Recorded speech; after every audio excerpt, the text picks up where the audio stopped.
특히 성범죄 중에서도 또 아동과 관련된 범죄들은 계속 또 늘어나고 있는 추세입니다. 그래서 일단 2019년 기준으로 해서요. 전체 성폭력 피해자의 30.8%가 13세 미만이 피해자였습니다. 30%가 상당한 넘어요? 거예요. 30%가 와. 넘는 거죠.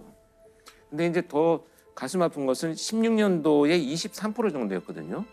그러니까 19년도까지 3년 사이에 무려 30%로 7% 훨씬 더 증가를 해버렸다는 얘기가 되죠. 네네. 이제 이 아동 성범죄자들의 가장 대표적인 특징은 바로 가까이 있는 사람이라는 겁니다. 특히 이웃 사람. 이 아동 대상 성범죄는 일반 성범죄처럼 다른 지역과 지방을 돌아다니면서 범죄를 저지르는 자들이 거의 없습니다. 전부 가까운 이웃이라는 것. 그래서 그들의 특성을 좀 우리가 이해하고 저는 어떻게 예방할 것인가 말씀을 드려보도록 하겠습니다. 2012년에 나주에서 발생한 고종석 아동 성범죄를 좀 살펴보자 했다. 고종석 사건. 예. 워낙 잔혹한 사건이 되다 보니 네. 범행 동기와 심리적인 특성을 분석을 하라는 이제 지시를 받고 나중에 면담을 했습니다. 그래서 한 2시간 반 정도 직접 만난 사건이기 때문에 훨씬 내용을 좀 잘 알고 있는데요.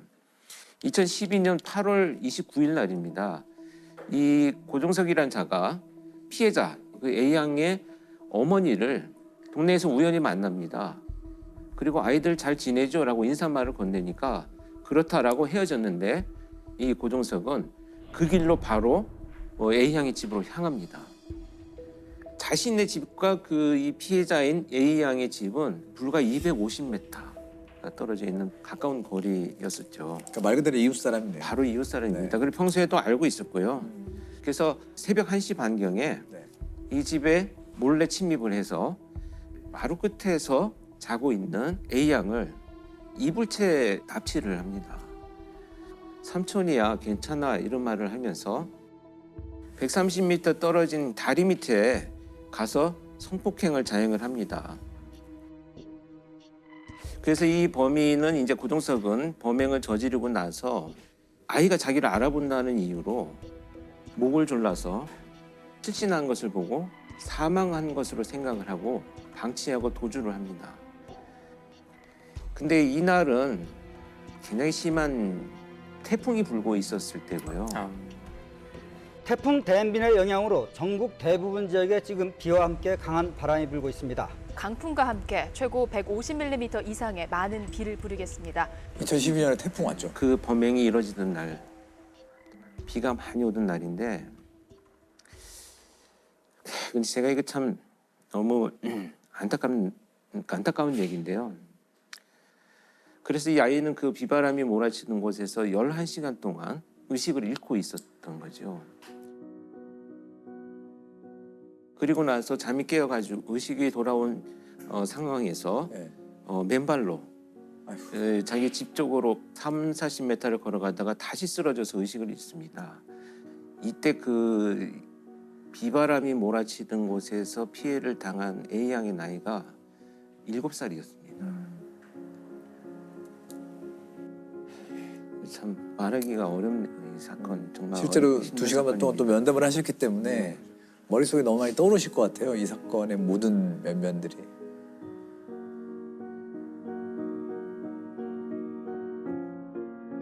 피해 어린이가 발견된 곳입니다.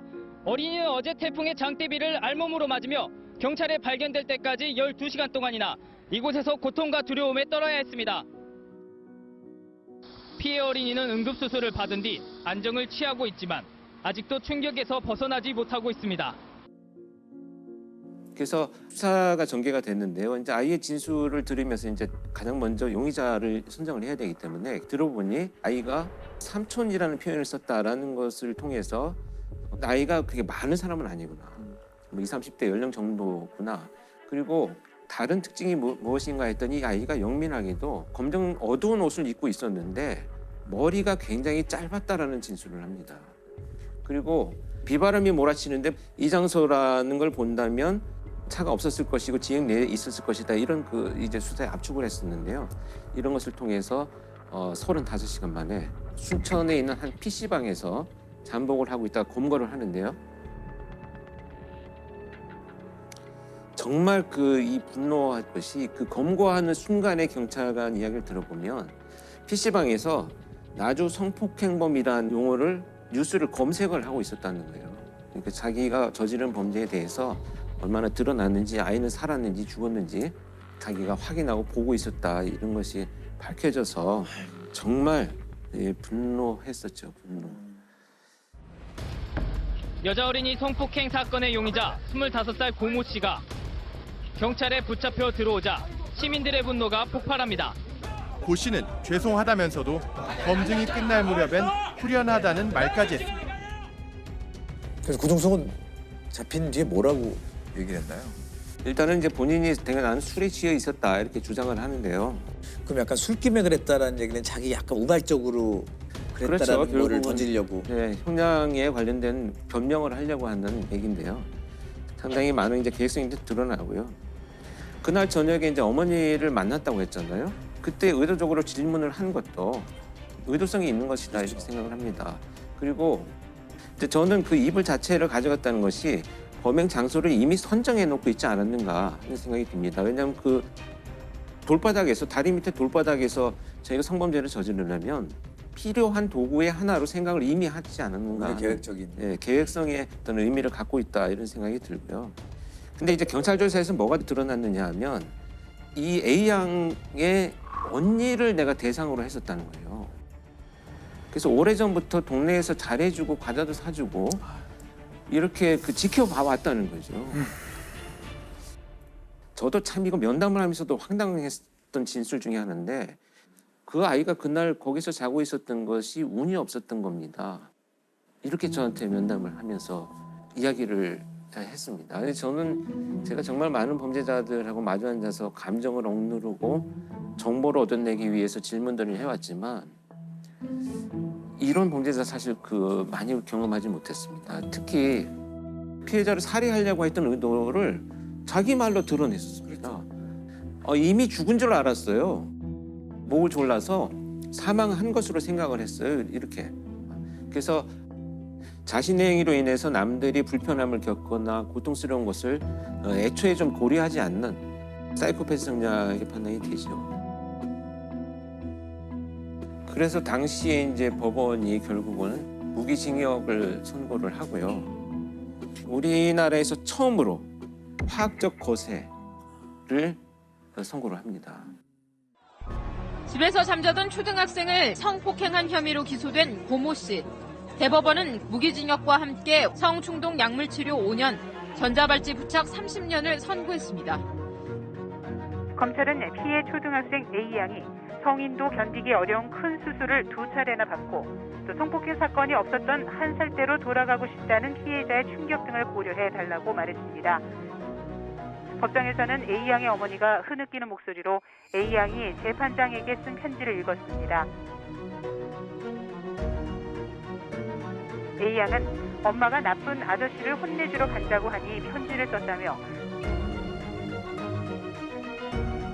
아저씨가 나를 또 데려가지 못하게 많이 혼내달라고 편지에 적었습니다. 근데 거기 재판한 판사님이 명쾌하게 써놓으셨어요.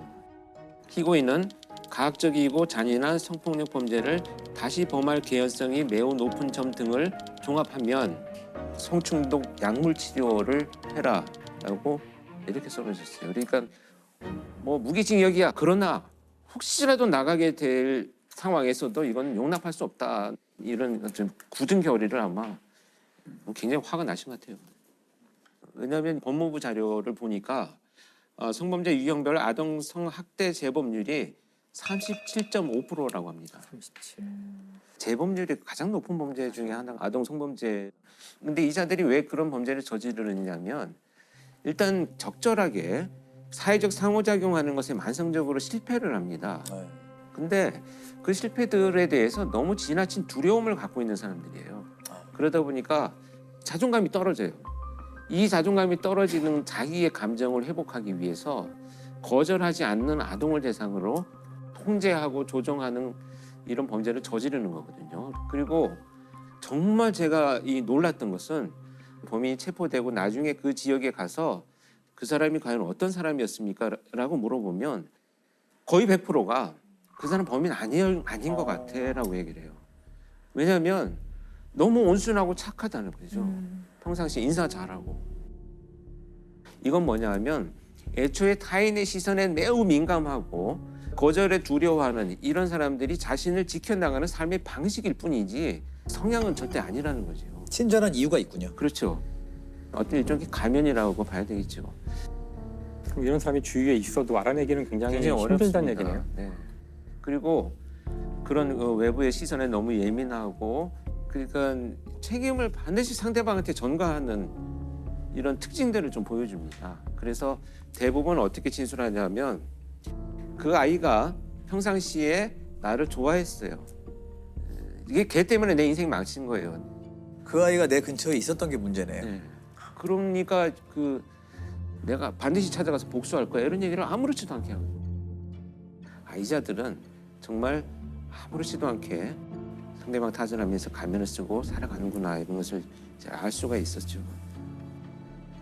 아까 왜 이웃이다라는 말을 제가 강조해서 말씀드렸냐면 가해자와 피해자의 거주지가 지금 1km 미만에서 대부분의 범죄가 일어나고 있다 이렇게 이제 수치가 나오는데요. 2km 미만에서 일어나는 것이 54% 정도입니다. 100m 이내에서 일어난 것도 거의 17%니까 한 20%가 된 거죠. 아동 성범죄는 주로 가해자가 사는 곳 3km 안에서 발생한다는 연구 결과가 나왔습니다. 가해자와 피해자가 같은 동네 이웃일 가능성이 그만큼 크다는 얘기입니다. 해진 예슬 사건의 범인 역시 아이들 집에서 150m 거리에 사는 이웃이었고 8살 여자아이를 잔혹하게 성폭행한 조두수는 자기 집에서 불과 600m 떨어진 곳에서 범행을 저질렀습니다. 고종석 같은 아동 성범죄자들이 왜 지역 내에서 범행을 저지르느냐 하면 이 거절을 두려워한다는 회피적 성향들 때문에 낯선 곳에 가서 피해자를 물색하고 잘 모르는 지역에서 범행을 저지른 이후에 도주하고 이런 것들에 대한 두려움들을 갖고 있기 때문에 가까운 곳에서 범죄를 저지르는 것이 이제 이들의 대표적인 특징이라는 것을 우리가 이제 알아야 될 것 같습니다. 이 아동 성범죄자가 이제 출소를 하게 되면요. 당해 사건의 피해자에게 접근을 100m 이내에 접근을 금지하고 있습니다. 네. 근데 이 법이 조금 우리가 촘촘히 다시 한번 사회적 논의를 거쳐야 될 필요가 있다고 하는 것은 출소를 해서 내가 집으로 돌아왔더니 이미 피해 아동의 거주지와 100m 안에서 같이 있을 수 있다는 있어요. 거예요. 네. 그런데 이제 거주를 강제로 이전하라고 하는 법이 없기 때문에 피해자들이 다른 곳으로 가야 되는 안타까운 일이 이제 발생을 하죠. 실제로 조두순이 다 출소해서 돌아왔을 때 피해자의 거주지랑 2km 그 정도의 거리였고 결국에 피해자가 동네를 그렇죠. 떠났죠. 네. 조두순의 연말 출소를 앞두고 가족이 결국 안산을 떠나기로 했습니다. 어디 가면 떠나겠습니까? 피해자가 떠나야 된다는 상해를 나누기 싫어서 사실 발버둥을 쳤는데 그럼 아이들도 원치 않고 주변에 같이 살라는 걸 두려워하고 그러니까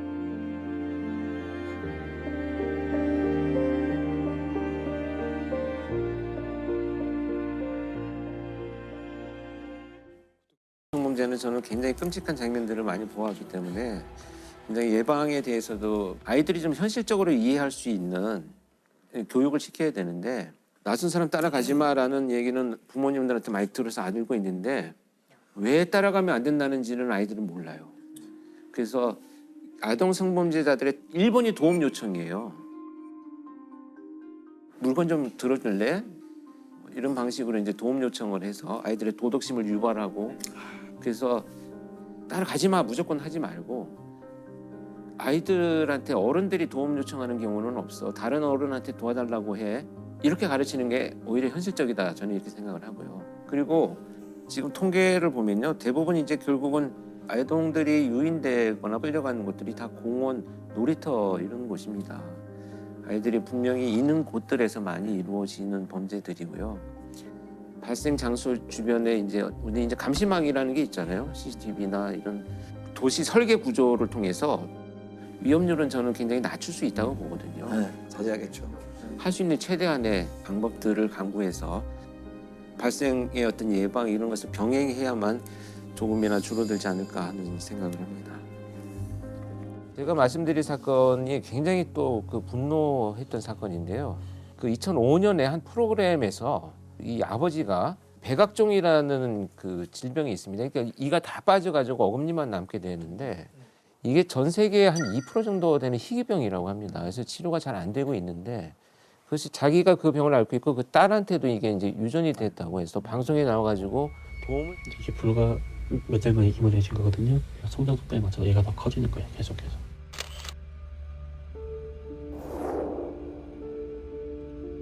나는 돈이 없으니까 사랑을 주는데 아픈 것까지 같이 주는 거 보니까 자기 딸을 위해서 뭐 정말 도와주십시오. 도움이 필요합니다라는 것을 호소해가지고 방송에서 결국 그 이제 소위 어금니 아빠라고 이제 소문이 나서 많은 분들이 안타까우니까 도움을 주기도 했었는데 2017년 9월에 정말 끔찍한 사건이 발생을 합니다.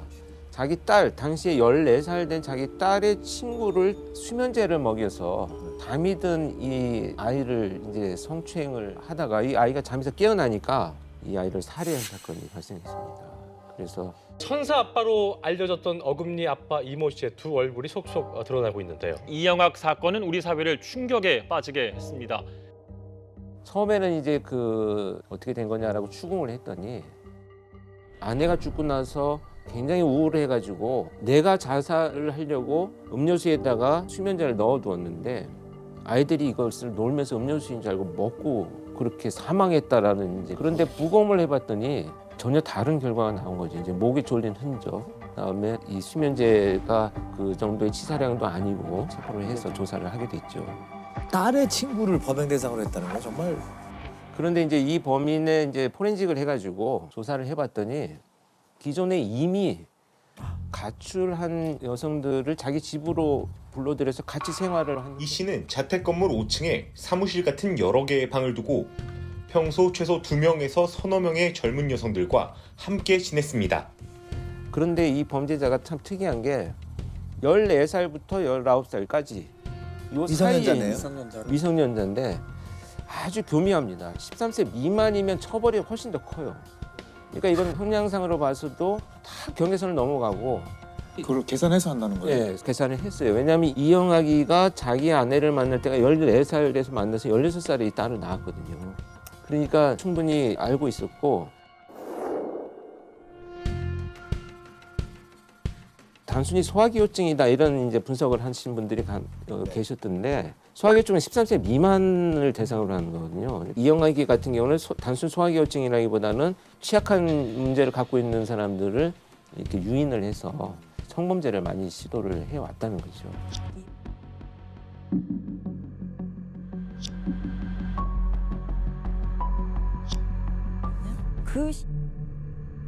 그 시신 유기 현장에 그 딸도 있었던 거죠. 그래서 이 양은 이 씨와 함께 숨진 14살 A 양의 시신을 담은 여행용 가방을 차량에 싣고 강원도 영월 야산에 유기한 혐의를 받고 있습니다. 그 포렌식 수사에서 드러난 것은 더 끔찍한 건 뭐냐면 그러니까 이영학이가 자기 딸의 휴대폰에 있는 친구들 사진을 보면서 선택을 했어요. 얘를 데리고 와라. 사실 14살이면 이 문제를 합리적으로 판단할 수 있었거든요. 뭐 주변에 알린다든지 신고를 한다든지. 근데 그런 것이 없이 동조를 하고 또 심지어 자기가 데리고 오기까지 했다라는 것이 이제 공범이다 이렇게 많이들 평가를 하고 있는데 그 배경을 우리가 살펴볼 필요가 있는데 제가 볼 때 이 이영학이는 가정폭력이 굉장히 심했던 것으로 추측이 됩니다. 그런 폭력이 계속 이어져 왔기 때문에 내가 어떤 방식으로 하면 더 이상의 폭력을 받지 않는다는 것이 이미 학습이 되어버린 것 같아요. 스톡홀름 신드롬이다라고 우리가 얘기하는 것은 피해자가 가해자에 대한 어떤 감정을 교류하는 것으로만 우리가 알고 있는데 폭력을 견디는 수단으로 내가 동조하는 모습이 포함이 되어 있거든요. 이건 사실 연민을 갖는 게 아니고 더 이상 이제 힘들고 괴로우니까 그냥 따라가는 것처럼 보여지는 거죠. 근데 남들이 볼 때는 굉장히 비이성적인데 왜 저러지? 왜 신고 안 하지? 정서적으로 완전히 종속돼 있었던 거네요. 상당한 가스라이팅의 상태였던 걸로 보여집니다.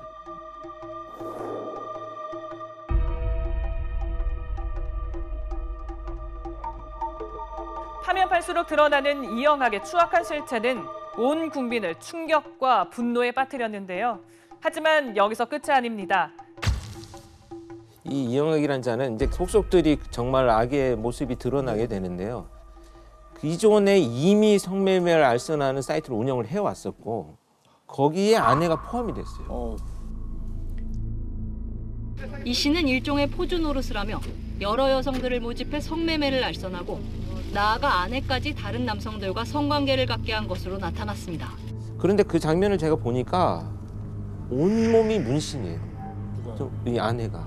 그러니까 옷을 입고 있는 것 같아요. 그러니까 손과 얼굴을 제외하고는 완전 옷을 입고 있는 것처럼 온몸에 문신이 되어 있고 뭐 아주 그 혐오스러운 글자까지 막 이렇게 새겨져 있고 그런 상태에서 성매매를 시키고 그 장면을 또 녹화해가지고 사이트에 올려서 또 수익을 얻고 이런 행위들이 이어져 왔다는 거죠. 아내 최 씨하고 관계가 너무 이상해요. 그러니까 어떻게 이 관계가 어떻게 부부가 될 수 있나 싶거든요. 그렇죠. 그게 이제 그 여러 가지 해석이 가능한데요.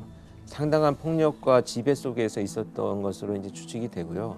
자기가 어릴 때부터 아마 15살, 16살에 이영학과 결혼해가지고 이렇게 살아갔다는 것은 가정의 어떤 그 정상적이지 않은 어떤 것들이 좀 추측이 되는데 이러다 보면 지금 현재 관계를 맺고 있는 사람한테 의존성이 굉장히 높아집니다. 마치 이 상황을 벗어나가지고 뭐 그 다음에 나는 어떻게 살아야 되지라고 하는 이런 비합리적인 어떤 의존성이 굉장히 높아져가지고 그 참 합리적인 판단을 못하게 되는 경우들이 많죠. 그 아내 사망 이후에 이영학의 행동이 그 이상감정이 한두 가지가 아니라면서요. 이제 아내가 사망을 한 것이 이제 본인이 극단적인 자살을 해서 아파트에서 이제 술을 마시고 다투다가 뛰어내렸다 이렇게 얘기를 하고 있는데요. 그날의 행적이 굉장히 의심스럽습니다. 뛰어내렸는데 내려오질 않아요. 그리고 119에 신고를 하고 구급대가 도착하니까 그때서야 나옵니다. 구급대가 심폐소생술을 하고 구조 행위를 하고 있는데 휴대폰을 그냥 하고 있습니다. 그러니까 굉장히 의심스러운 점인데 투신 직후에는 아내 곁을 지키며 오열하거나 하지 않고 휴대전화만 만지작거리던 모습을 보였던 이영학. 근데 여기서 더 한 가지 의심스러운 것은 그 유서가 이 아내가 자필로 쓴 게 아니고 프린트가 된 거예요. 그래서 그 염을 할 때도 자기가 자기 휴대폰을 이렇게 걸어놓고 자기가 녹화를 했어요. 자기 아내를 염을 하면서 직접. 말할 때마다 웃는 눈도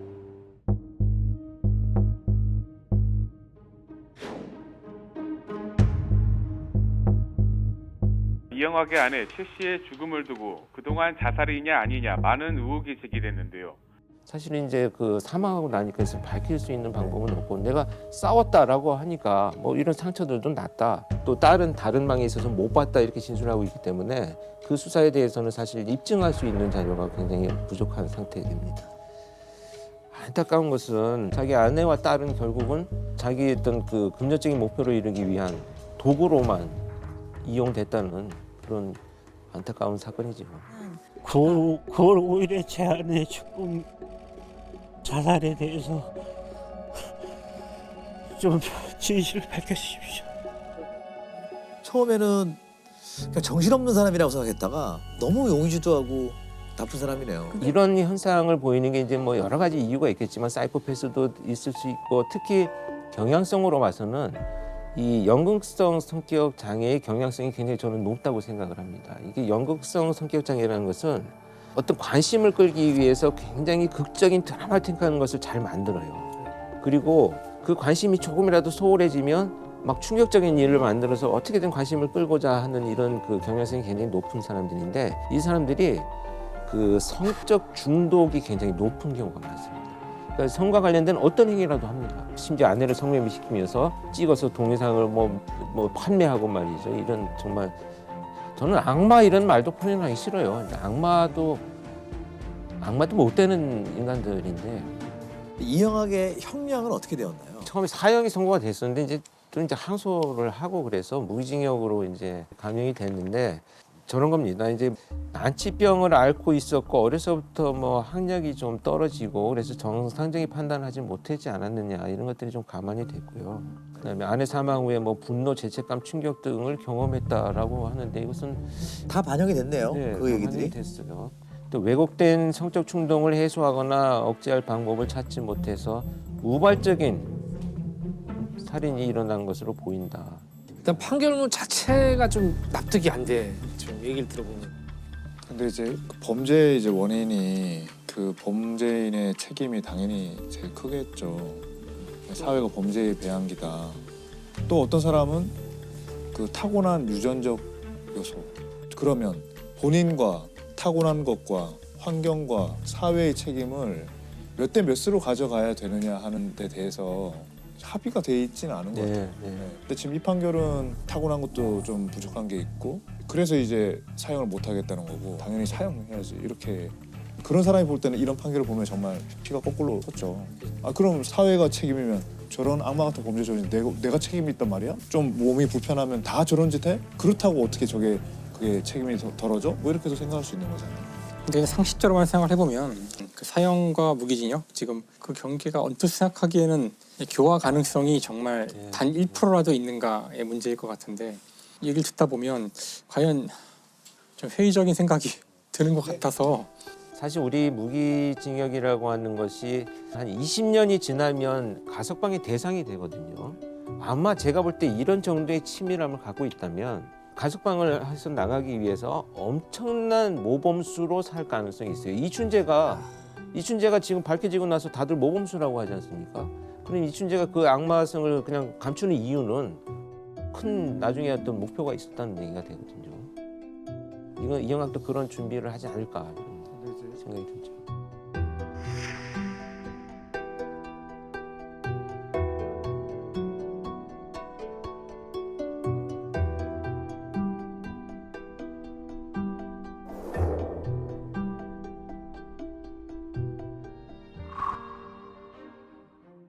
자 그리고 또 다른 편지 하나를 더 준비해 오셨다고요? 이 편지도 한 번씩 좀 나눠드리겠습니다. 자, 이건 먼저 보여드릴게요. 이건 편지 봉투에 써 있는 글입니다. 주소가 써 있는 게 아니고 편지 봉투에 이렇게 써 있었어요. 표기도 다 틀리고 왼손으로 이 범인이 써가지고 아주 필체가 거의 알아보지도 못할 정도로 악필로 되어 있는데 이 사건은 2007년도 12월에 발생한 사건입니다. 인천 강화도에서 해병대원 2명이 근무를 하고 부대로 이동하는 과정에 누군가 나타나가지고 이 병사들을 차로 칩니다. 차로 충돌을 해가지고 그 쓰러진 병사들의 총을 뺏어간 사건이에요. 근데 그 병사들 중에 한 명이 총을 빼앗기지 않기 위해서 이제 저항을 하니까 칼로 찔러서 살해하고 도망간 살인 사건이 됩니다. 이제 수사가 전개되니까 이제 편지가 수사팀에 전달이 되었던 거죠. 그러니까 이제 체포되기 전에 자기가 의도적으로 수사 방향을 바꾸고 자기 변명을 하고 여러 가지 의도를 가지고 이제 보낸 편지가 되겠습니다. 굉장히 장문의 편지인데요. 첫째 줄에 보시면 저는 이번 총기 사건의 주범입니다. 아무도 궁금하지 않는 내용을 써놓았습니다. 공범이 있는 것처럼 만들어놨죠. 주범이라는 표현을 쓰면서. 백양사 부근 이런 얘기가 있잖아요. 그리고 편지는 부산에 가서 보냅니다. 뭐 상당히 자기 나름대로의 계획을 수립하고 여기저기 혼선을 주는 거죠. 아, 혼선을 주려고 보내는 거군요, 지금. 실제로는 백양사 부근에서 이제 아무것도 없었던 거죠? 백양사 부근보다는 조금 떨어진 곳에서 실제 총기는 발견이 됐습니다. 수색 중에 발견은 됐어요. 총 발견이 됐고. 그리고 이제 군인과의 뭐 대치 상황에 대한 이제 이 내용들은 사실 언론에 보도가 안 된 거예요. 그래서 수사팀에 내가 진범이야를 힌트를 주고 있습니다. 범인만 아는 내용들을 살짝 넣어놨어요. 그리고 민간인으로부터 모자, 혈액 등 구입해서 범행 현장에 방치해서 수사 방향을 혼선을 주려고 했다라고 하는데 이건 무슨 얘기냐면 격투하는 과정에서 자기가 실제 쓰고 있던 자기 모자를 떨어뜨려요. 그래서 경찰이 거기서 수거를 해가지고 DNA를 찾습니다. 내가 아니다. 그러니까 자기 거예요. 자기 거 아니라고? 민간인에게 피해를 줘서 엉뚱한 사람을 죄인으로 만들어서 수사하게 만들었으니 미안하다. 머리를 엄청 불렸네. 애썼다 싶네요, 진짜. 이 얘기 너무 재밌어요. 살인을 범했지만 최소한의 인권을 존중해 주시. 여기가 이제 이 편지를 보낸 아마 핵심 내용 중에 하나이지 않는가 하는 생각이 드는데 자 만약에 내가 자수를 하게 된다면 너희들은 이런 걸 해줘야 돼. 라고 이제 의도를 드러내고 있습니다. 근데 어떻게 잡혔나요? 이 편지의 봉투에서 지문이 나왔습니다. 저런. 어떻게 엉성하죠?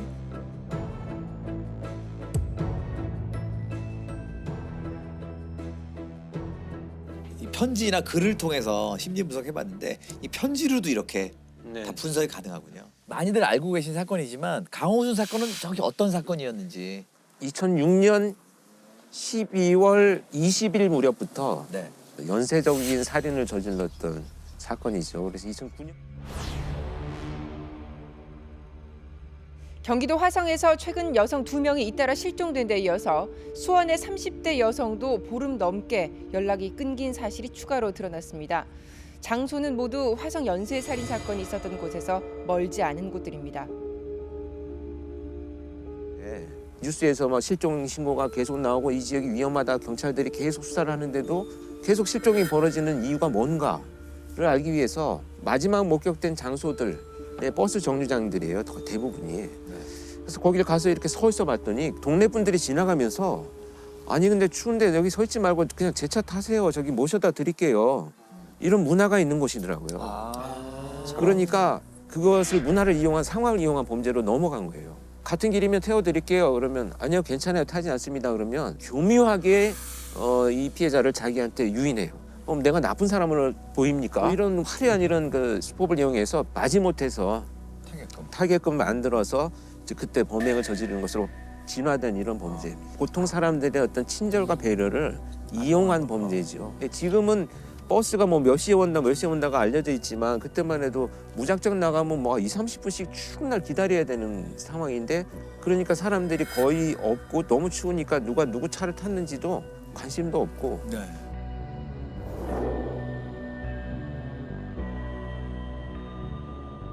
유영철과 정남규는 2000년대 초반에 막 찾아다니면서 범죄자들을 침입하고 뭐 또 따라다니고 이런 범죄를 저질렀잖아요.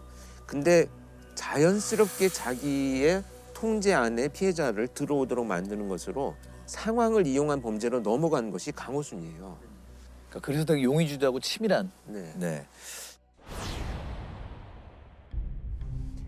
아마 그때 뉴스에 여러분 기억하실지 모르겠습니다. 강호순이가 체포되기 전에 가발을 쓰고 노란 이런 뭐 옷을 입고 현금 인출기에서 현금을 인출하는 장면이 찍혔어요.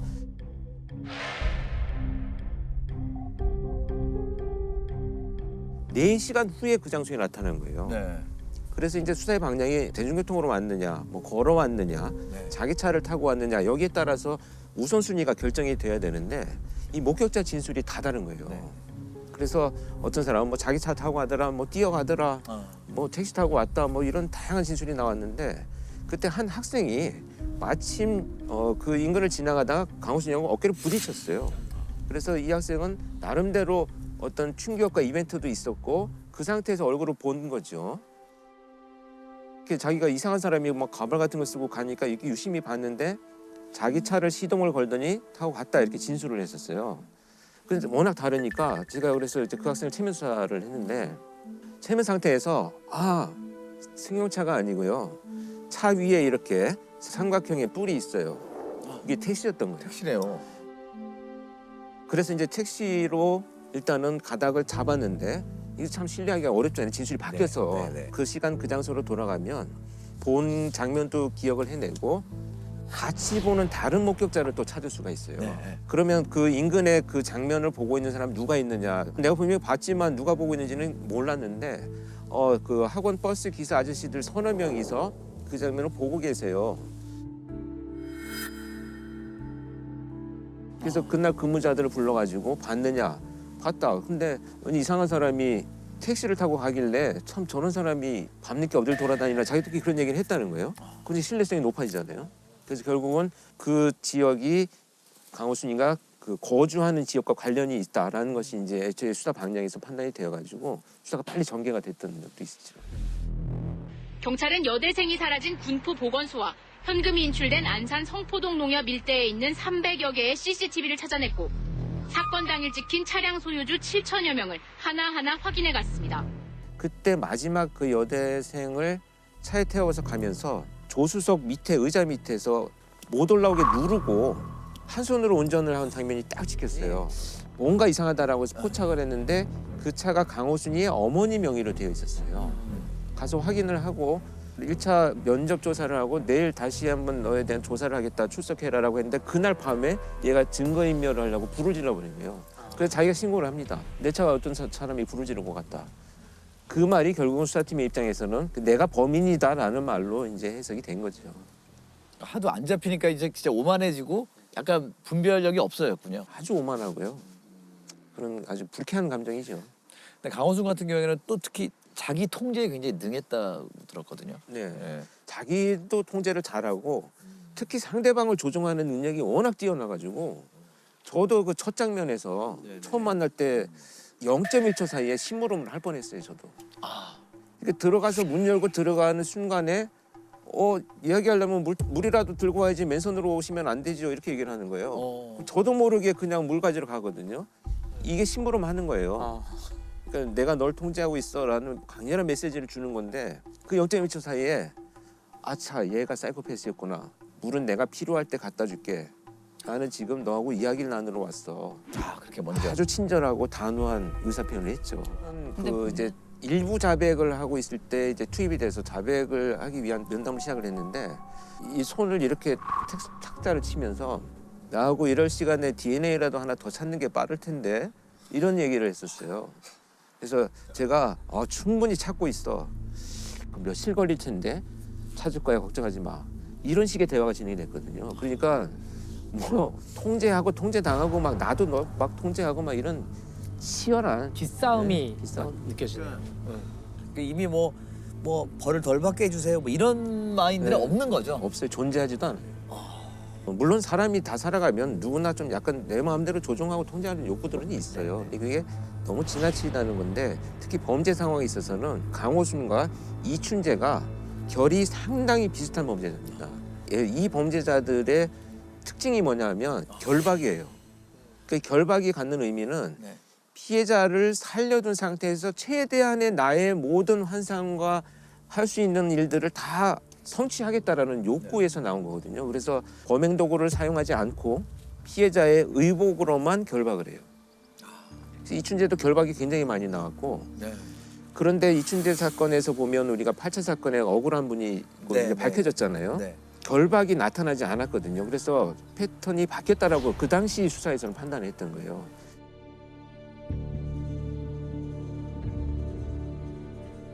그런데 반드시 나타나지는 않습니다. 시그너처가. 그렇게 실패를 하게 되면 그 다음 사건에서 훨씬 더 많이 나와요. 그래서 이춘재 사건도 9차 사건에 보면 결박이 훨씬 더 많아졌어요. 그러니까 8차에서 실패한 자기의 시그너처를 다음 사건에서 더 드러내는 이런 경향성을 보이게 되죠. 유영철 정남규는 자기만의 성에 갇혀 있다라고 한다면 강호순은 오히려 뭐 좀 지배하려는 욕구가 훨씬 더 높았고 아주 오만하고요. 생물들도 결국에는 자기한테 이로운 쪽으로 하는 거잖아요, 행동을. 시신을 또 처리해야 되고 그걸 감춰야 되고 계속 숨어 다녀야 되고 그럼에도 불구하고 그렇게 한다는 거는 유영철을 제가 이제 연쇄살인범으로 처음 만나서 하루 동안 면담을 했는데 사실 더 잔혹한 얘기가 많거든요. 듣지 않아도 될 이야기, 피해자에 대한 너무나 고통스러운 감정, 이걸 듣는 것만으로도 내 삶이 앞으로 평범해질 수 있을까라고 하는 이런 어떤 약간의 충격이었습니다. 그렇죠. 그들은 참 그런 자들이죠. 자, 강호순 이후에 연쇄살인범이 나오지 않고 있어요. 그 이유를 뭘로? 저는 연쇄살인범들이 사라진 것이 아니고 결국은 이제 우리 사회의 어떤 안전망이 구축이 되다 보니까 빨리 체포가 된다라고 보는데 소위 N번방이라고 하는 이제 성착취물에 관련된 사건이 발생했잖아요. 저는 이것이 강호순보다 훨씬 더 진화된 연쇄살인의 개념이라고 생각을 합니다. N번방 소위 그 조주빈의 피해 여성들은 약점을 잡혀갖고 성착취물을 만들었다라고 하는 비난까지 받았던 스스로 극단적인 선택을 해서 죽게 만들고 범인은 손에 피를 묻히지 않습니다. 그 결과로 돈을 또 벌고 있어요. 그러니까 엄청난 발전된 연쇄살인의 개념이지 않나 이렇게 저는 생각을 합니다. 근데 벌써 이미 다크웹이 나왔고 그다음에 그 가상화폐가 있잖아요. 그러니까 화폐도 추적받지 않고 다 할 수 있으니까 사실 상당히 많이 범죄 인프라는 구축된 상태라고 볼 수 있어요. 그래서 지금 법안이 통과가 됐죠. 그 경찰이 사이버 성착취 범죄에 대해서는 위장 수사가 가능하도록 그 법정 증거 능력을 가질 수 있도록. 근데 또 우리도 진화하는 것 같아요. 제가 그 법대에 들어간 게 25년 전인데 그때하고 지금 분위기가 굉장히 다른 것 같아요. 그때는 피고인이 억울하게 처벌받지 않아야 된다. 국가 공권력이 막 함부로 사람을 하기 때문에 국가 공권력을 제한하고 그런 데 초점이 많이 맞춰졌어요. 법대 가면 배운 게 맨날 그런 거였어요. 지금은 분위기가 완전 다른 것 같아요. 진짜 나쁜 그 엄벌. 네, 엄벌을 해야 되고 그 조두순 사건 이후로 이제 우리가 2010년에 유기징역 원칙 상한이 이제 15년에서 30년으로 늘어났고 가중하면 이제 25년에서 50년으로 더블로 늘어났거든요. 그러니까 사회가 좋아졌다는 증거겠죠, 오히려. 근데 강호순 사건이나 막 정말 묻지마 범죄나 이런 범죄들이 널리 알려지면서 분위기가 많이 전환이 되고 있는 것 같아요. 저는 계속 느끼는 건 어쨌든 극악무도한 사람들은 없어지진 않을 거라는 생각을 가지고 있어야 되는 것 같아요. 우리 사회에서 또 그런 사람들로부터 보호하는 그 방법을 이제 계속 모색해 나가야 되겠죠. 2011년 1월 달에 경찰관이 보험 사기를 하려고 하다가 자기 어머니를 살해한 사건이 있었습니다. 어머니를 폭행해 숨지게 한 현직 경찰 간부 이모 씨가 구속 수감됐습니다. 보험금을 타내기 위한 것으로 보이는데요. 어머니를 폭행해 장기 출혈로 6시간 만에 숨지게 한 혐의입니다. 경찰관이 빚이 많이 생겼어요. 여기저기 돈도 빌리고 이런 흔적들이 나타났는데 자동차에 부딪히면 상처가 없이 그냥 아프지 않나요? 교통사고로 위장을 하려고 큰 볼링공으로 엎드려 있는 자기 어머니의 등에 떨어뜨려서 결국 자기 어머니가 사망을 했던 거죠. 그래서 이제 그 CCTV를 분석을 해보니까 자기 어머니가 살고 있는 아파트에 헬멧을 쓴 다음에 볼링공을 들고 올라가는 계단에서의 걸음을 거리를 보니까 동료들이 보니까 이 걸음걸이를 금방 알겠는 거예요. 이래서 이제 체포를 하게 됩니다. 이 사건은 CCTV의 걸음걸이를 분석했다라는 것이 굉장히 중요한 단서로 작용이 됐기 때문에 법부행 분석을 해야 되겠다는 필요성이 좀 대두된 사건입니다. 요즘은 이제 법 영상 분석 연구원이 따로 있고요. 2차원 영상에 기록된 장면을 3차원으로 시뮬레이션해서 피사체의 크기나 길이 등 것들을 파악해서 현장을 재구성하고 있습니다. 자백을 그래서 결국 했나요? 끝까지 부인을 했어요. 그래서 제가 투입이 됐는데 사실 제일 힘든 건 사이코패스들의 범죄를 자백받는 게 아니에요. 신문 기법에 대한 교육을 받은 실무자가 사실 제일 힘들어요.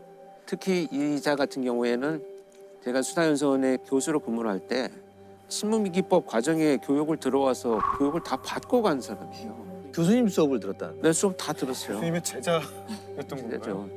그러니까 이런 사람을 대상으로 뭔가를 한다는 것은 내 카드를 쉽게 말하면 다 보여주고 게임을 하자라는 것과 마찬가지 상황이 된 거죠.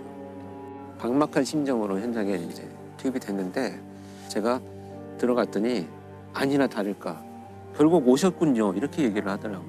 그런데 너 집에서부터 수갑을 차고 왔느냐 여기서 수갑을 찼느냐 라고 질문을 했더니 아이들을 한 번씩 안아주고 여기 와서 내가 체포됐다 이렇게 얘기를 합니다. 그래서 그 순간 제가 그래 바로 이거다.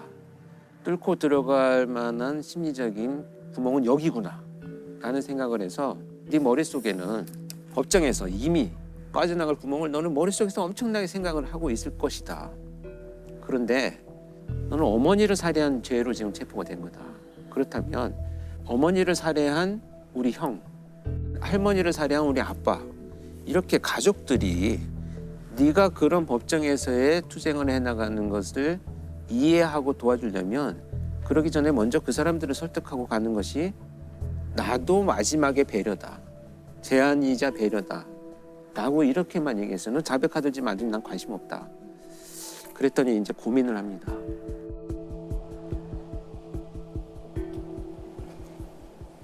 자, 그러면 내 아내와 변호사를 같이 불러주십시오. 그래서 이제 둘이 같이 불러서 변호인 접견실에 들어갔는데 수사팀장한테 야, 자백할 거다. 2시간 만에 문을 열고 나오더니 나 보험 사기 하려다 이렇게 된 거야. 그러면서 복도에서부터 막 그냥 자백을 하기 시작을 했어요. 근데 이 신문 전략이 뭐냐면 새로운 것을 부각시켜서 판단의 기준을 바꾼다라는 게 있거든요. 빨리 범죄를 드러내고 가족들과 상의하고 변호사한테 조력을 받는 것이 더 필요해. 새로운 것을 이렇게 확 부각을 시켜줘 버렸어요. 그러니까 자백이라는 것으로 선택을 하게 되는 거죠. 그래서 신문의 핵심은 부인하는 범죄자들한테 막 해라, 너 뭐 사정하고 이런 게 아니고 굉장히 이 사람이 지금 어떤 생각을 하고 있지?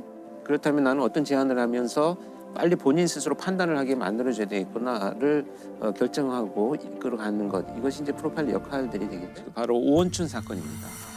잔혹했던. 네. 수원에서 귀가하던 한 20대 여성이 중국 동포에게 납치돼 살해된 사건입니다. 갑자기 우 씨는 A 씨를 집으로 끌고 들어가 성폭행하려다 반항하는 A 씨를 살해하고 시신을 훼손했습니다. 범인은 40대 오원춘입니다. 그 오원춘 사건은 피해 여성이 퇴근을 하고 집에 가던 중이었었어요. 그래서 집에 거의 다다랐을 때 골목 입구에서 마침 나와 있던 오원춘이 피해자를 발견하고 갑작스럽게 공격을 해서 끌고 자기 집으로 들어갑니다. 그러니까 이제 피해 여성은 너무나 놀라고 충격적이어서 잠깐 오원춘이가 화장실에 간 사이에 이제 방에서 문을 잠그고 신고를 합니다. 그런데 이제 경찰의 대응이 너무 잘못됐던 거예요. 일단은 가장 초동 112 신고를 접수한 경찰관이 어떻게 대응하느냐인데 납치가 돼서 성폭행을 당하고 있다. 지금 위기에 처해 있다라고 하는 얘기를 제대로 확인을 하지 않았던 거예요. 지금 어떤 위기 상황인지에 대해서 판단을 했어야 되는데 싸우는 소리나 누군가 위협하는 소리가 들리지도 않고 전화를 할 정도 되면 그게 위기 상황은 아닌 것 같은데 라고 하는 정말 안일한 대처가 결국 이런 결과를 낳았던 안타까운 사례입니다. 그래서 요거를 제가 일단은 몇 가지 나눠드리고 한번 보시면서 녹취록을 보면 112 경찰입니다. 말씀하세요. 112 경찰입니다. 말씀하세요. 네, 여기 목골놀이터 전에 집인데요. 저 지금 성폭행 당하고 있거든요. 이게 이제 대략 어느 정도의 위치인지는 정확하게는 모르지만 일단 진술을 하고 있는 상태입니다. 일단 이제 목골놀이터라고 또 다시 질문을 하고요. 목골놀이터요? 네, 목골놀이터 전에 집인데 어느 집인지 모르겠어요. 지동이요? 네, 동초등학교 좀 지나서 목골놀이터 가는 길쯤으로요. 앞에서 분명히 얘기했던 내용이거든요. 이걸 계속 지금 확인을 하고 이건 답답한 상황이고요. 이런 것은 왜 물어봤는지 저도 이해가 안 가요. 자세한 위치 모르겠어요? 초등학교에서 목골놀이터 가기 전에요. 초등학교에서? 목골놀이터 가기 전이요. 그러니까 본인이 지금 이 피해자는 최선을 다해서 지금 설명하고 있는 거죠. 근데 문제는 이제 위치 조회 한 번만 해볼게요 라고 했는데 위치 조회를 할 수 있는 역량을 동원을 했어야 되는데 계속 이제 그 질문만 하고 있어요. 그 다음 접수자가 누가 그러는 거예요. 이건 더 답답한 상황이죠. 근데 여기 피해자가 아저씨 빨리요 빨리 이러는데 누가 어떻게 알아요? 그 모르는 아저씨라 그러니까 문은 어떻게 하고 들어갔어요? 이런 대화가 이거 사실 중복 질문 계속 하고 있는 거잖아요. 네. 목골놀이터 가기 전 초등학교 누가 그러는 거예요를 반복하고 있는 답답한 상황입니다. 그러다가 피해자의 목소리가 들립니다. 잘못했어요. 아저씨 잘못했어요. 이거는 뭐냐면 오원춘이가 잠깐 방을 나간 사이에 문을 잠그고 피해자가 전화를 걸어서 신고를 하고 있는 중에 문을 부수고 오원춘이 들어온 시점이에요. 그러니까요. 그래서 이제 오원춘이한테 피해자가 잘못했다, 전화를 걸어서 잘못했다라고 하는 건데 근데 그 다음에 녹취가 아는 사람인데 남자 목소리 계속 들리는데 부부싸움 같은데 이게 마지막 얘기입니다. 수원 20대 여성 살인 사건에 대한 경찰의 대응이 시작부터 끝까지 총체적으로 부실했던 것으로 드러났습니다. 지난 1일 밤 10시 50분 112 센터에 걸려온 다급한 신고 전화. 그런데도 112 근무자 20여 명이 6분 넘게 피해 여성의 비명만 듣고 있었고 팀장은 손을 놓고 있었습니다. 더구나 피해자가 정확히 놀이터 전에 집이라고 말했는데도 집 아니라는 지령을 넣지 않아 현장 출동자들은 엉뚱한 곳만 헤맸습니다.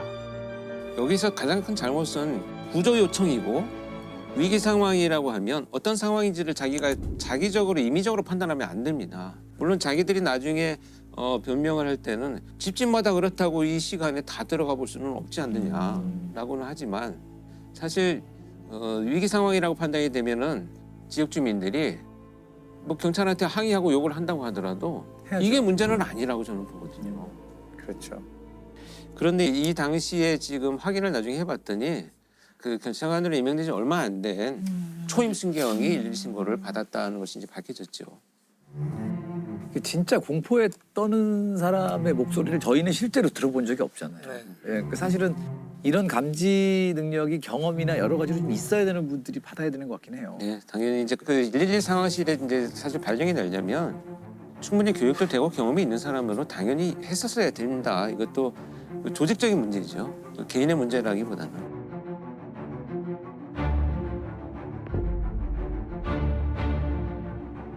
근데 오원춘은 어떻게 잡혔나요? 그냥 현장에서 잡혔나요? 당시에 그래서 밤새 거기 이제 형사까지 동원이 되어가지고 집집마다 수색을 하기 시작을 했습니다. 네네. 경찰이 계속 수색을 하면서 이 집의 문을 두드렸는데 열리지 않으니까 거의 반 부수고 들어갔는데 그 부수고 들어갈 때까지 시신을 훼손하고 있었던 거예요. 그래서 도망가지도 않고 예, 그 안에서 그냥 자기 집 안에서 그런 상황에서 체포가 된 거죠. 그래서 프로파일러의 작업으로 이제 면담을 하러 갔는데 면담을 하면서 제가 너무나 화가 났던 것이 면담을 하고 있는데 뭐 미소 짓기도 하고요. 또 다리를 이렇게 꼬고 뭐 건들거리기도 하고 이런 모습이 있었어요. 그래서 정말 제가 면담을 한다는 목적은 많은 정보를 얻어내기 위해서 그런 것들을 정말 내가 이렇게 참고 끝까지 들어야 되는데 다리 내려 웃지 마 뭐 이런 어떤 그 이 제재를 하면서 마치 그 형사가 취조하듯이 제가 면담을 했던 이런 기억이 있어요. 너무 화가 나고 못 참겠더라고요.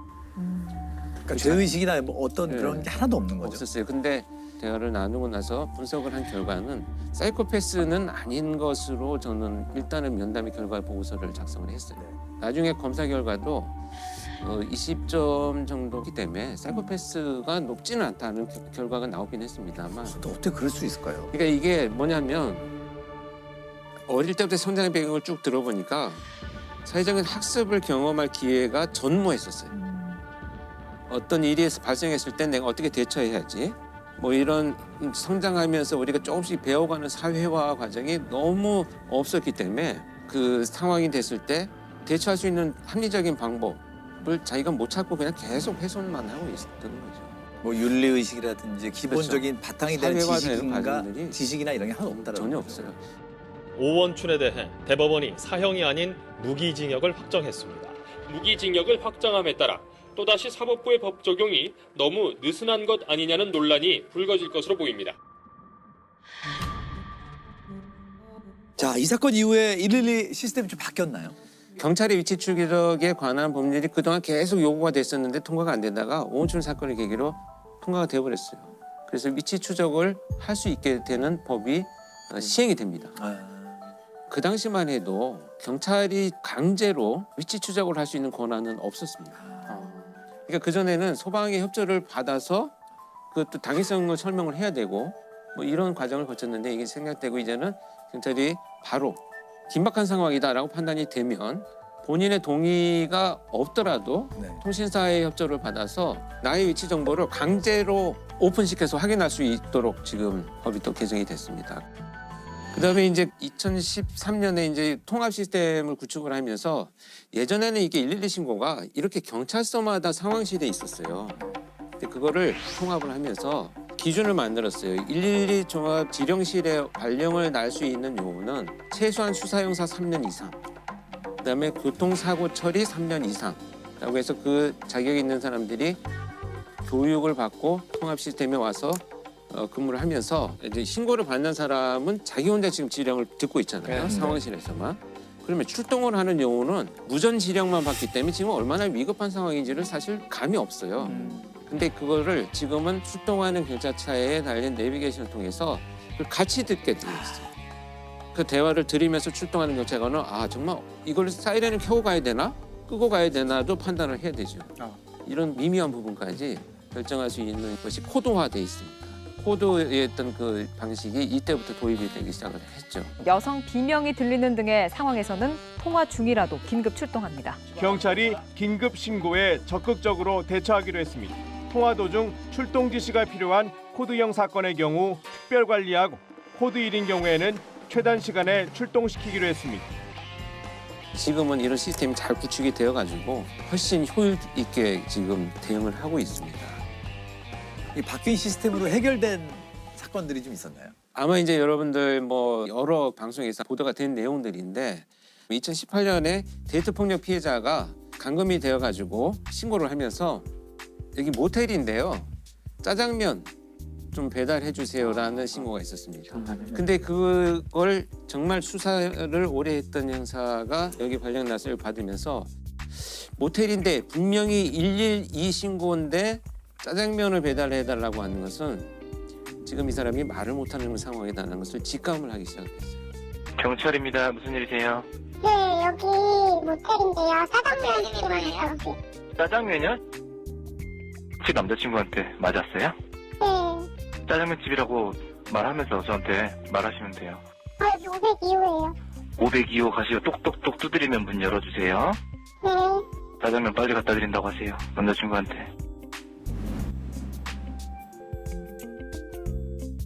차분히 정말 중국집인 것처럼 대화를 나누면서 그 위치를 확인을 해가지고 현장에 출동을 해서 체포가 된 사건이 있었죠. 이 전에 그런 교육이나 이런 사건들이 없었으면은 이거 그냥 장난 전화로 112에 전화해서 짜장면 갖다 달라는 게 장난 전화라고 우리 생각할 수 있잖아. 신고 접수를 받는 분들이 좀 더 섬세해지고. 그래서 이제 이런 것들이 방송에 나가고 나니까 가정폭력이나 신고를 하기 어려운 분들이 다양하게 좀 위기 상황을 대처하는 것으로 발전을 해나갑니다. 아까 되게 저희들이 몰랐던 사실 그 문자로 신고할 수 있다는 건 정말 왜냐면 소리를 못 내고 납치당한다거나 하는 분들은 내비게이션 앱이나 이런 거 보면은 우리 좌표를 이렇게 정확히 찍을 수가 있어요. 그렇죠. 그거를 캡처해서 보내면 되잖아요. 메시지로. 네. 그러면 소리 하나도 없이 신고할 수 있거든요. 그래서 우리 방송이 저는 굉장히 중요하다고 보는 게 저의 아내나 가족들 아이들도 아빠 문자 신고 같아? 이거를 모르고 있어요. 위기 상황이 된다면 꼭 반드시 말을 해야 되는 건 아니다. 그조차도 안 되는 상황이 있다면 112에 신고를 해놓고요. 그냥 놓아두면 됩니다. 그러면 위치 추적을 해가지고 경찰이 지금 말도 못하는 상황이구나라는 것을 반드시 확인을 하러 출동을 하니까 일단은 신고를 하는 것이 본인을 보호하는 그냥 첫걸음이 되지 않나. 저는 이해가 되지 않았던 사건들 중에 하나가 뭐냐면 2001년도에 부산의 한 주택가 골목에서 교회에 가던 한 여성 주부를 납치해가지고 열흘 정도 자신의 옥탑방에 가두어 놓고 성폭행을 저지른 사건이 발생했는데 이 사건의 범인은 김길태라는 자였습니다.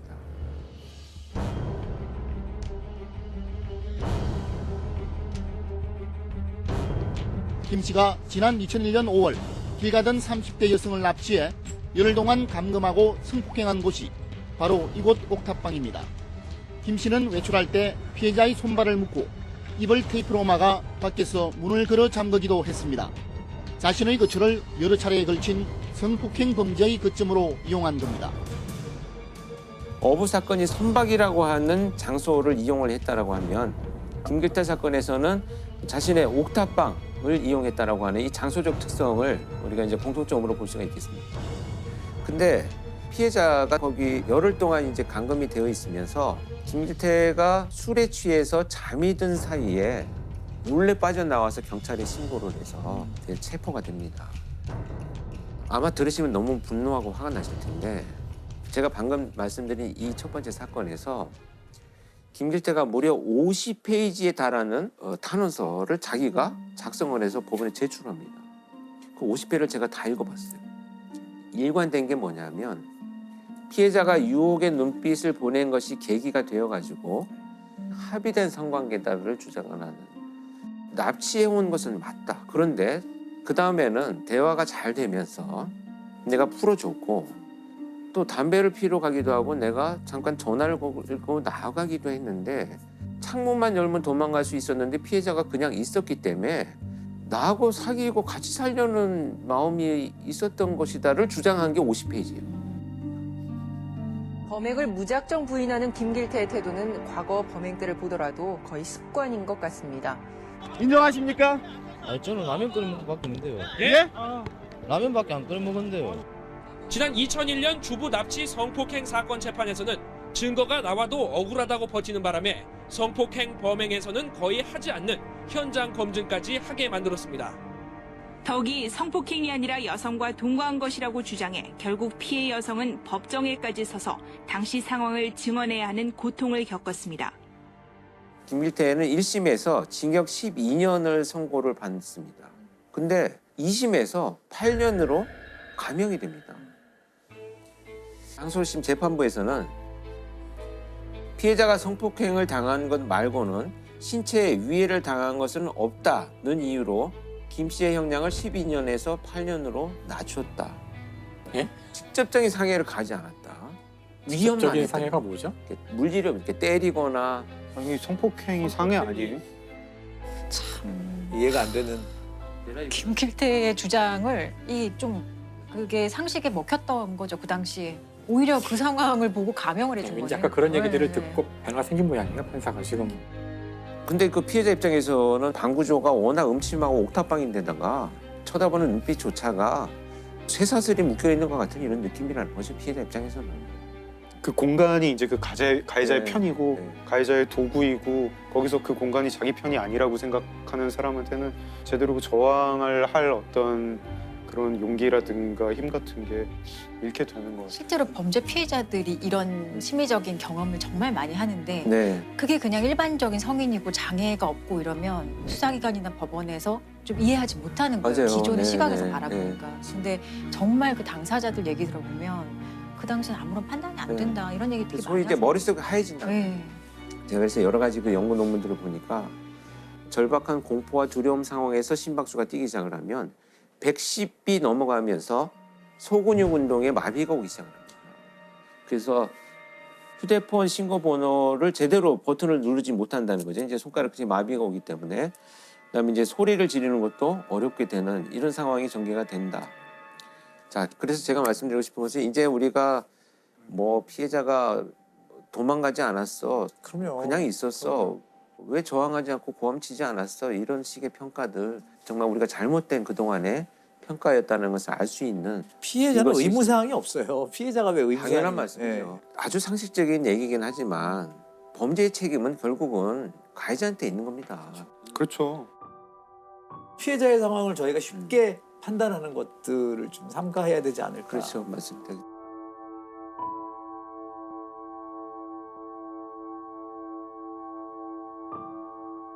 범죄 현장에서 가만히 보면 참 아이러니하게 가해자들도 트라우마가 있는 경우들이 있고요. 그들의 범죄로 인해서 또 다른 트라우마가 생기기도 하고 어떤 굴레처럼 계속 반복되고 있죠. 그래서 오늘은 트라우마와 관련된 범죄 얘기를 좀 하고자 하는데 사실 이제 트라우마 자체가 범죄의 원인이 된다고 보기는 되게 어려운 부분입니다. 그렇지만 이제 그 트라우마가 수면 위로 올라오면서 범죄 현장에 어떤 행동으로 나타났느냐를 알 수 있는 사건이 하나 있었습니다. 제가 프로파일링을 한 초창기의 사건이었는데 2000년 10월 25일부터 그해 12월 19일까지 발생한 사건인데 사망한 사람이 3명이고요. 한 명이 미수예고죄 사건입니다. 이제 첫 번째 사건은 학교에 갔다 오던 초등학교 3학년 학생을 이 김혜선이라는 자가 납치를 합니다. 그래서 강간 살해하고 나서 이 시신을 유기하고 갔는데요. 온 마을 사람이 찾다 보니까 이 아이가 어디에서 발견됐냐 하면 야산 중턱에 있는 굉장히 큰 묘가 있습니다.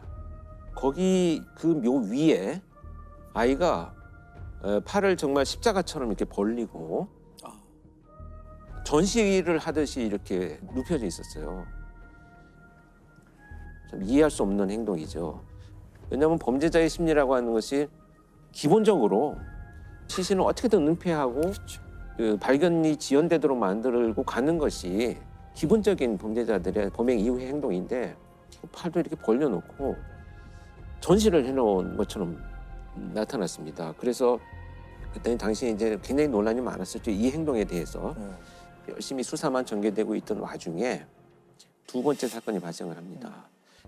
그 19살 된 여학생이 귀가하던 중에 이 김혜선을 또 마주칩니다. 그런데 그 피해 상황을 모면해서 이제 도주를 하죠. 그리고 경찰에 신고를 합니다. 그래서 이때 몽타주가 만들어집니다. 그리고 첫 번째 사건에서는 족적 두 개를 발견을 합니다. 그런데 이 족적과 몽타주를 가지고 계속 수사를 이어가고 있는 와중에 안타깝게도 이제 세 번째 사건이 발생을 합니다. 근데 이 세 번째 사건은 고등학교에 다니는 누나와 이 남동생이 농로를 걸어가고 있는데 김혜선이 이 피해자 아이들을 덮쳐서 밀어서 농로 밑으로 추락을 시킵니다. 남매를 공격한 이 김혜선은 이 남동생 목을 졸라서 살해를 하고 이 누나인 여학생을 야산 쪽으로 끌고 올라가서 끈으로 묶고 강간 살해하고 나서 피해자의 신체 일부를 훼손을 해서 가지고 그 현장을 떠납니다. 자, 근데 여기에서 족적이 발견이 됩니다. 근데 이 족적이 첫 번째 현장에서 나타난 족적과 동일하게 나타납니다. 그래서 이걸 이제 연쇄 사건으로 판단을 하고 일단은 신발을 찾는 수사를 전개를 했는데 한 집을 방문을 했는데 마당에 진흙개비가 내린 이 마당에 이 족적과 같은 신발의 족적이 있는 집을 발견을 합니다. 그래서 투입이 된 수사관들이 현장에서 피해자의 신체 일부와 현장에 썼던 끈, 또 칼 이런 도구들을 발견을 하고 체포를 하게 된 이런 사건입니다. 전북 고창에서 발생한 엽기적인 연쇄 살인 사건은 어제 검거된 이웃마을 30대 남자가 저지른 것으로 밝혀졌습니다. 강간 전과자로 일정한 직업이 없이 흉기와 노끈을 소지한 채 조용했던 농촌 마을에 씻을 수 없는 충격을 안겨줬습니다. 약간 범인은 사이코패스라고 봐야 될까요? 저는 지금 아마 검사를 했다면 상당히 높은 점수를 가진 사이코패스의 성향을 갖고 있다고 봅니다.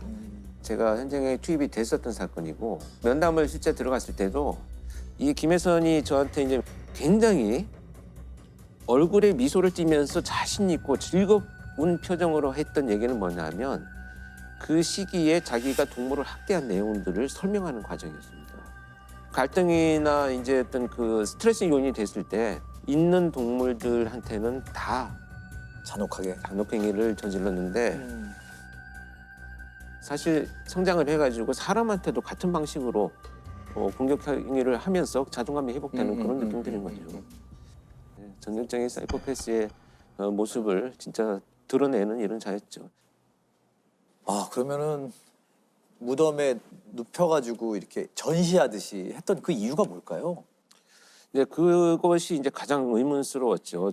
출장을 가서 이제 면담을 하기 시작을 했어요. 근데 왜 그랬느냐라는 질문에 화가 나서 그랬다는 거예요. 화가 나서. 그런데 화가 났다는 표현조차도 지금 이 행동을 도무지 해석할 수 있는 연결고리를 찾을 수는 없었습니다. 그래서 저는 이제 면담을 이어가면서 끝없이 뭔가 이 사람의 어떤 삶의 궤적을 들여다보면 아마도 이 행동의 어떤 원인을 찾을 수 있지 않겠는가. 이제 끝없이 여러 질문들을 했어요. 저도 질문을 계속 이어가던 중에 자, 이제 어린 시절의 이야기를 하기 시작을 했습니다. 그래서 아주 어린 시절부터 이유 없이 이제 자기는 가정폭력을 심하게 받았다는 거예요. 아버지한테 밥상을 뒤집어 엎고 두들기고 맞고 이런 일들이 있었다고 합니다. 자, 이제 문제는 뭐냐면 그런 학대를 받고 나서 늘 옷을 벗긴 채로 쫓겨났던 거예요. 그래서 그 바깥에서 이렇게 오들오들 떨고 있는 장면들이 늘 그 마을에 있던 친구들한테 노출이 된 거죠. 근데 이 시골 마을이라고 하는 것이 중학교도 같이 가고 고등학교도 같이 가고 이렇게 평생을 이렇게 벗는 것에 대한 노출이 굉장히 이 사람은 처벌이었던 거죠. 그래서 지금도 나는 반팔 반바지 안 입어요. 긴팔 입고. 네. 그 말을 듣는 순간 이것은 지금 이 굉장한 연결고리가 있는 것이구나 이제 알게 된 거죠. 그래서 이 첫 번째 피해 아동이 납치를 해서 성폭행을 하려고 데리고 갔는데 성폭행을 하는 과정에 이 아이가 사망을 해버렸다는 거예요. 네. 의식을 잃고 자기는 자기의 목적을 이루지는 못했는데 아이가 사망했다는 것이 화가 났다는 거죠. 그래서 자신이 극도로 혐오스러워하는 이런 노출을 통해서 피해자를 거기다 전시해놓고 마치 형벌을 준 것처럼 이렇게 생각을 했습니다. 자기가 갖고 있는 트라우마를 결국은 범죄 행동에서 그렇게 표출되는 특이한 유형의 범죄죠. 트라우마에 대해서 좀 과학적인 연구도 많이 되고 있다고요. 제가 듣기로는 원래 트라우마라 그러면은 이게 굉장히 이제 심리적인 이제 문제라고 보통 다들 알고 계신데 이 트라우마에 어떤 생물학적 근거가 있다, 생리학적 근거가 있다는 연구들이 이제 속속 밝혀지고 있대요. 그래서 그 사람의 뇌에서 크게 이제 편도체와 해마라는 부분이 이제 기억과 관련해서 중요한 역할을 하는데 뱀을 봤을 때 깜짝, 화들짝 놀라잖아요. 그러니까 이런 역할을 편도체에서 하게 되는 거고 우리가 일단 뱀을 봤지만 뱀이지만 저건 작은 뱀이니까 괜찮아라고 차분하게 이성적으로 판단하는 게 이제 해마가 하는 역할이죠.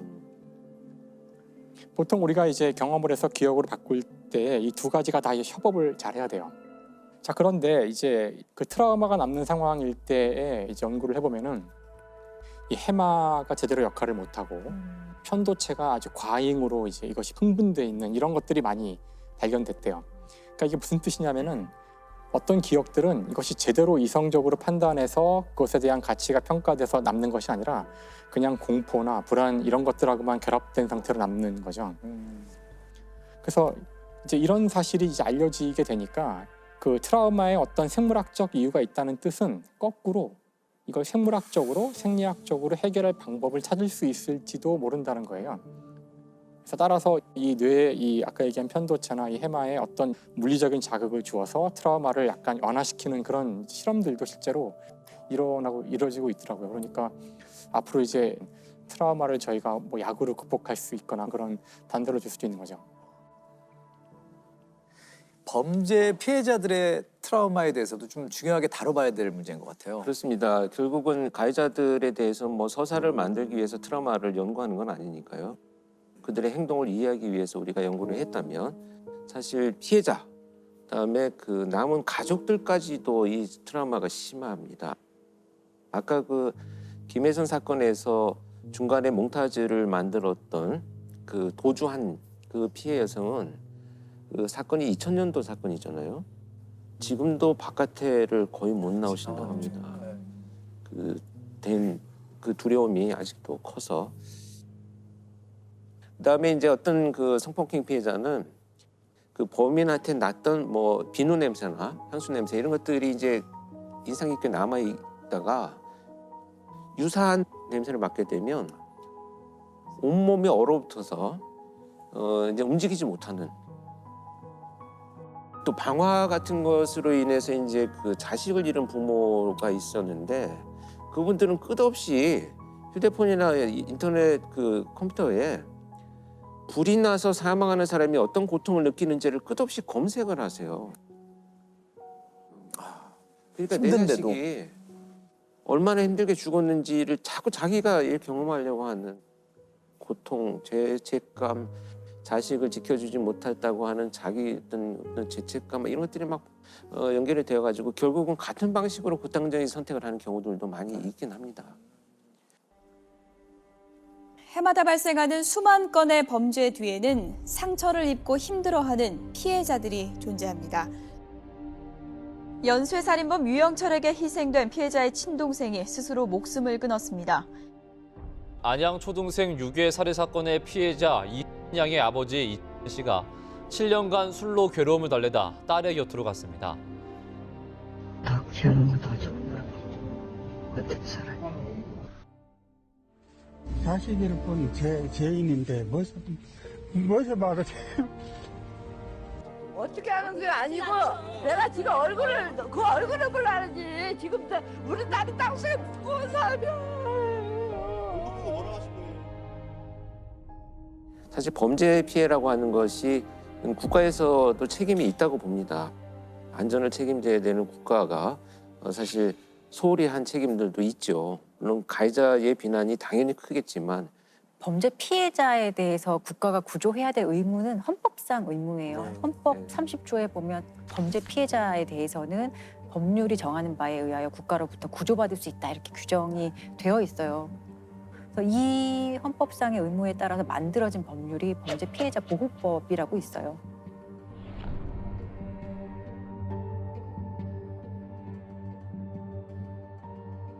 지원책이 있지만 사실 제가 볼 땐 매우 부족하다고 네. 생각이 들고요. 근데 실제로 이게 참 범죄 피해자들이 막 적극적으로 알아보고 신청하고 이래야 되는 사전 절차가 좀 있어요. 그래서 놓치고 지나가는 경우도 있고요. 그리고 어떤 범죄 피해자 구조금이 나온다 그래도 죄책감을 가지고 그 구조금을 제대로 사용 못하는 분들도 계시고 살인이나 강도 등 강력 사건의 피해자나 가족은 치료비와 장례비 등 각종 지원금을 받을 수 있지만 제도가 잘 알려지지 않고 지원금 지급 과정도 복잡하다 보니 한 해 1,000억 원 안팎의 예산 중 집행률이 10% 선에 불과합니다. 또 어떤 심리치료나 이런 것들 지원 많이 해주거든요, 실제로. 근데도 오히려 치료를 받으러 가는 그 행위가 그 범죄 피해를 더 상기시켜서 못 가겠다고 하시는 분도 그렇죠. 생각보다 정말 많거든요. 그래서 이런 분들을 어떻게 피해 회복할 수 있는 제도적인 시스템으로 이렇게 포섭할 수 있을지 거기에 대한 연구를 사실 더 많이 해야 돼요. 범인의 형량에만 계속 얘기를 많이 했던 것 같은데 피해자들이 지금 어떻게 살고 계시고 저는 피해자들을 위한 기금이 마련됐다는 얘기를 처음 들었거든요. 이게 다 이용하셔야 되죠. 예. 이제는 또 다른 어떤 그 피해로 인한 다른 범죄가 재생산되거나 아니면 본인들의 극단적인 선택을 하는 이런 부분들도 우리가 이제 예방을 할 수 있는 노력들이 분명히 이어져야 된다 이렇게 생각을 합니다. 네. 우리의 삶이 처음부터 피해자의 삶은 아니었잖아요. 어느 순간에 보면 이 슬픔을 딛고 일어나서 치유가 되는 거예요. 범죄 수사를 통해서 범인을 체포하는 이 과정은 거의 대부분 우리 그 시민들의 제보나 도움이 없이는 어렵습니다. 그중 이제 대표적인 것이 공개 수배입니다. 공개 수배. 네. 간혹 몽타주만 있는 경우에도 그냥 수배를 하거든요. 그만큼 사안이 중요하고 다른 범죄를 일으킬 가능성이 높기 때문에 그래서 국민한테 빨리 알려서 수사를 전개하게 되는 이 과정이 공개 수배죠. 무기징역형을 선고받고 수감 중이던 29살 신창원 씨가 없어진 사실이 순찰 도중 발견됐습니다. 삼엄한 경계망을 뚫고 다녔던 그를 검거한 것은 한 통의 신고 전화였습니다. 무슨 실태를 그러신데요? 신창원 지나가고 좀 불안한 사람을 봤다고요.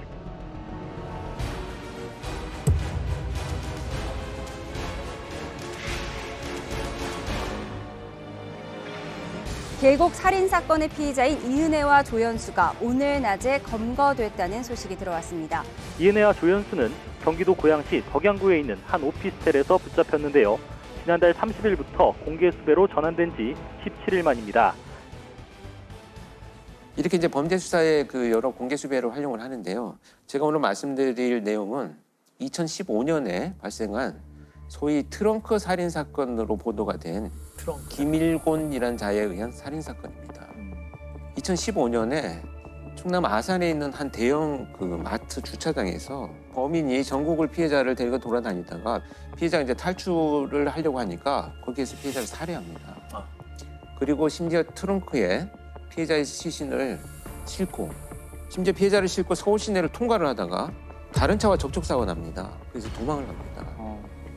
그런데 인근 골목길로 접어든 이 김일곤은 한 빌라 주차장에 주차를 해놓고 그 차에 불을 지르고 간 그런 사건인데 그래서 이제 화재를 진압하고 나서 차를 열어보니까 여성의 시신이 발견돼서 경찰이 이제 출동을 하죠.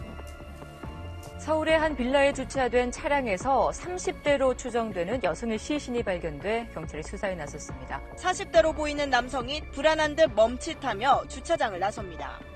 남성이 주차장을 떠난 뒤 차량 트렁크에서 갑자기 불이 났고 소방당국이 불을 끄는 도중 차량 트렁크에서 30대 중반으로 보이는 여성의 시신이 발견됐습니다. 그 시신이 놓여 있는 어떤 그 밑에 피해 여성의 가방이 타지 않고 남아 있었어요. 꺼내서 이제 내용물을 보니까 이 사망한 여성의 지인이 보낸 사적인 편지가 한 통 있었어요. 기밀권을 확보를 해요. 원래 납치하고 살해할 목적이었을까요? 왜 죽이까지 했을까요? 살해한 이유는 정말 어이가 없습니다. 김일권은 이제 이 사건, 지금 이 살인 사건이 나기 4개월 전에 자신이 타고 가던 오토바이와 어떤 차와 접촉사고가 납니다. 이제 시시비비가 된 거예요. 이 과정에서 몸싸움이 좀 벌어졌다고 합니다. 방심을 품은 거예요. 그래서 복수를 하겠다. 그 당사자, 복수를 해야 되는 당사자가 노래방을 하는 업주였었는데 찾아갈 때 칼을 소지하고 가요.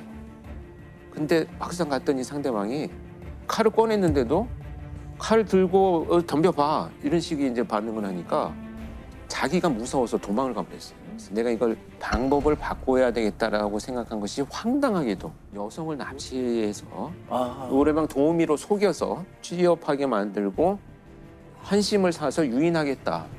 당사자하고는 아무 감정이 없어요.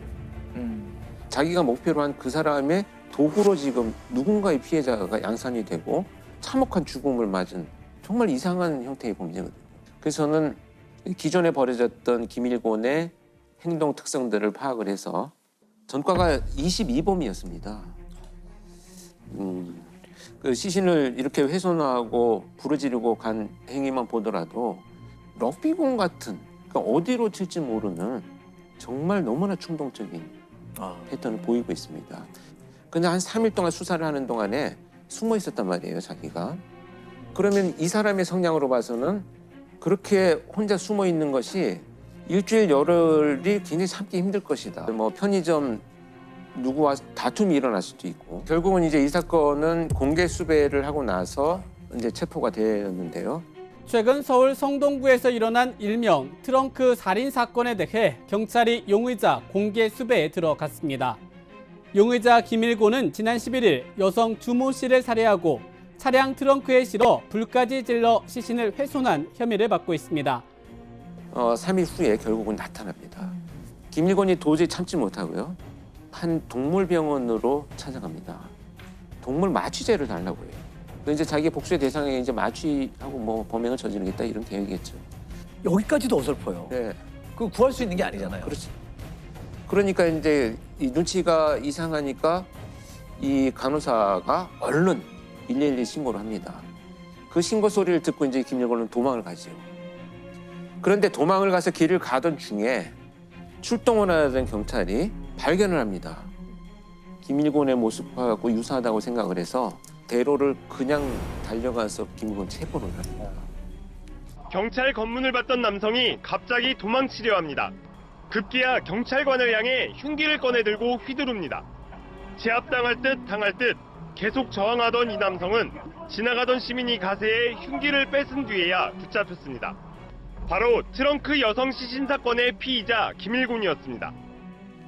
그래서 결국은 서울경찰청 프로파일러를 일단 들여보냈어요. 면담 조사실로 들여보냈는데 아주 거만하게 앉아가지고 나이가 차이가 좀 나니까 이 프로파일러들이, 그래서 제가 밖에서 이렇게 모니터링을 하다가 제가 들어갔죠.